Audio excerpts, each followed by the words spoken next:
என்னுடைய விருப்பத்திற்கிணங்க என்னுடைய குடும்ப நண்பர்கள் அனைவரும் என்னுடன் இணைந்து வந்ததற்கு மிகவும் நன்றியை தெரிவித்துக் கொள்கிறேன். அடுத்து சீனிவாசன் அவர்கள் சொல்வது எல்லாருக்கும் சுலபமாகும், சொன்னபடி நடப்பவர் மிகவும் சொற்பர். எல்லையின்றி எழுதிகள் எழுதுவார்கள், எழுதியதெல்லாம் இதற்கே என்று தமக்கென எண்ணார்.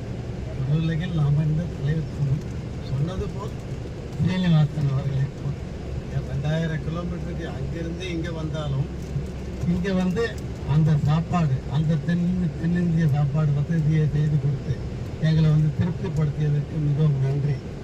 அடுத்து நான் வந்து டிவிஎஸ்ல 45 வருஷமாக வேலை செஞ்சுருக்கேன். டிவிஎஸ் 45 வருஷம் வேலை செஞ்சுருக்கேன். நான் வந்து கிட்டத்தட்ட 6 லட்சம் ஸ்கொயர் ஃபுட் வந்து பில்டிங், ஃபேக்ட்ரி பில்டிங் கட்டியிருக்கேன். கிட்டத்தட்ட ஒரு 2 லட்சம் ஸ்கொயர் ஃபுட் வந்து ஹவுஸ் கன்ஸ்ட்ரக்ஷன் பண்ணியிருக்கேன்.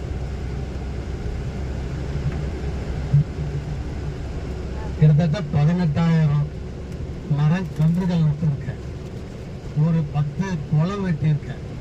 அவ்வளோ நிறைய சாதனை எல்லாம் பண்ணியிருக்கேன். பட் இன்னொன்று சொல்லுவாங்க, அரிது அரிது மானிடர் ஆவது அரிது, அதனிடம் அரிது ஊழ் குருடு செவிடு நீங்கி பிறத்தல் அரிதுன்னு சொல்லுவாங்க.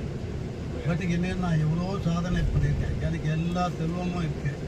ஆனால் அந்த செவி செல்வம் இருக்குது பார்த்தீங்களா, அது கொஞ்சம் பிரச்சனை. ஏன்னா நான் கம்பெனியில் வேலை செஞ்சுருக்கும் போது ஒரு இன்சிடெண்ட்டில் இப்படி ஆயிடுச்சு.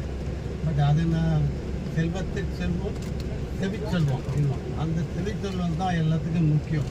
அது உடல், அது முக்கியமாக அதை பார்க்கணும்.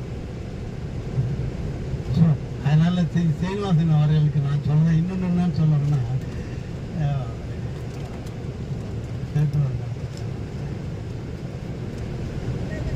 சீனிவாசன் அவர்கள் வேணும் அடுத்து நிறைய சாதனைகள் செய்து நிறைய பேர் பிரச்சனை இல்லை அது மேலே நிறையா செய்யணும் அப்படிங்கிறது என்னுடைய விருப்பம், என்னுடைய வாழ்த்து.